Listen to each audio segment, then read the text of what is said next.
Right now, the global oil system is breaking, and Saudi Arabia is trying to reroute it across an entire desert. The kingdom is attempting one of the most audacious logistical pivots in industrial history by physically detaching the world's energy supply from the most volatile waterway on Earth. As of March 2026, the global energy map has been violently redrawn. For decades, the Strait of Hormuz was a theoretical risk, a narrow bottleneck where 20% of the world's oil had to pass. But following the outbreak of the US-Israel-Iran conflict in late February, that theory became a catastrophic reality. With the strait effectively paralyzed by naval mines and drone strikes, up to 17 million barrels of oil per day have been cut off from the global market. That is not just a regional disruption, it is a shockwave crippling the entire global economy. While other Gulf nations watch their tankers sit idle in a war zone, Saudi Arabia has activated a 45-year-old backdoor that most people have never heard of. It is called the Yanbu Passage. This 1,200-kilometer engineering system effectively moves the exit door of the Saudi economy from the Persian Gulf to the Red Sea. But can a single pipeline built in the 1980s really shoulder the weight of global energy security? Or has the kingdom simply traded one geographic trap for another? To understand the Yanbu Passage, you have to look at the physical reality of the Saudi desert. The kingdom's oil wealth is heavily concentrated in the eastern province. Normally, this oil is pumped into massive tankers at terminals like Ras Tanura, which must then navigate the Strait of Hormuz. Back in 1981, during the tanker war of the Iran-Iraq conflict, Saudi planners realized they were one blockade away from economic collapse. So they built a way out, the East-West Pipeline, also known as Petroline. This is not just a pipe.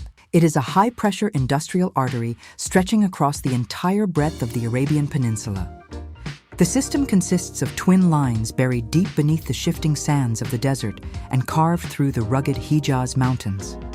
Moving heavy crude oil across this distance is incredibly difficult, so Aramco operates 11 massive pumping stations along the route.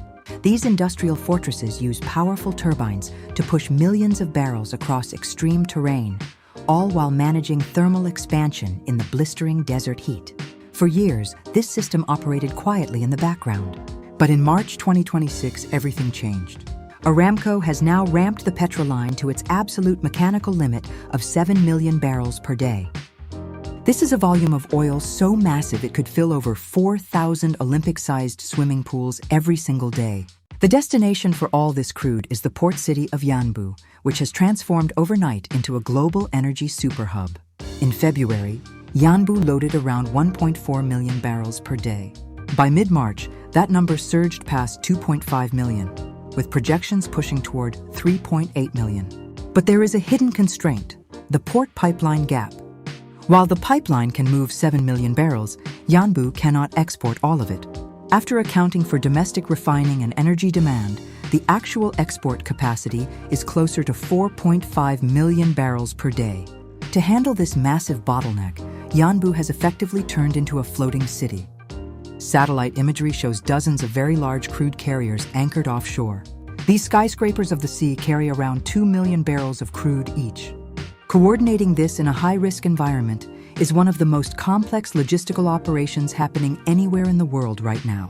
The Yanbu Passage is an engineering masterpiece, but it cannot override geography. By bypassing the Strait of Hormuz in the north, Saudi Arabia has funneled its economic survival into another choke point in the south, the Bab el-Mandeb Strait. Also known as the Gate of Tears, this narrow passage connects the Red Sea to the Indian Ocean and carries a massive percentage of global seaborne oil trade. But in recent years, Iranian-aligned Houthi forces in Yemen have turned this region into a new front line.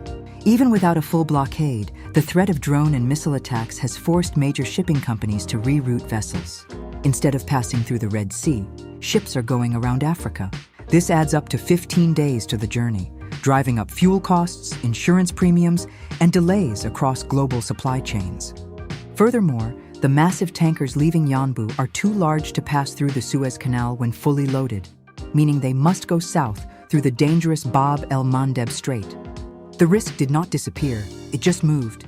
Now, energy security depends on something much bigger, the political stability of the Horn of Africa. If instability spreads across countries like Djibouti or Eritrea, the entire Yanbu strategy begins to collapse. The only alternative is the Cape of Good Hope, adding nearly 6,000 miles and millions of dollars in costs per ship. Those costs do not disappear. They ripple straight into the global economy. Despite all of this, the Yanbu Passage is doing something historic. It is shifting the center of gravity of Saudi Arabia itself, transforming it from a Gulf-dependent exporter into a Red Sea power. Under Vision 2030, this corridor is becoming an industrial backbone with plans to eventually transport hydrogen instead of oil. It is a long-term strategy to completely redesign the kingdom's economic geography. The Yanbu Passage is not a perfect solution, but in a moment of unprecedented crisis, a 45-year-old contingency plan has suddenly become the most important lifeline on Earth.